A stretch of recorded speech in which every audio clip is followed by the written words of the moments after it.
সুনামগঞ্জে নীলাদ্রি লেক যেন একখণ্ড কাশ্মীর। একদিকে দিগন্ত জোড়া সবুজের সমারোহ, অন্যদিকে স্বচ্ছ নীলাভ রঙের জলরাশি, আর যার সৌন্দর্যে মুগ্ধ হবে যে কেউ। যার একপাশে দাঁড়িয়ে আছে ভারতের মেঘালয়ের পাহাড়, আর নিচে ছড়িয়ে ছিটিয়ে আছে নানা রঙের পাথর।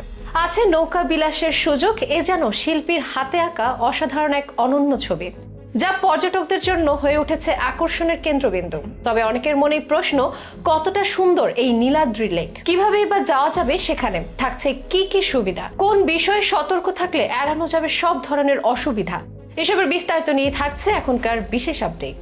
ভ্রমণ পিপাসু মানুষের জন্য একটি সুন্দর জায়গার থেকে প্রিয় জিনিস আর কিছুই হয় না। কখনো তারা ছুটে যান সবুজ পাহাড়ি, আবার কখনো খুঁজে ফেরে নীল জলরাশি। তবে দুই চাওয়া যখন এক জায়গায় পাওয়া যায় তখন তার কোনো কথাই নেই। এমন জায়গা আমাদের দেশে খুব কম থাকলেও একেবারে যে নেই তেমনটি নয়। তেমনি সবুজ পাহাড় আর নীল জলরাশির এক অপূর্ব মেলবন্ধনের নাম নীলাদ্রি লেক, যার অবস্থান দেশের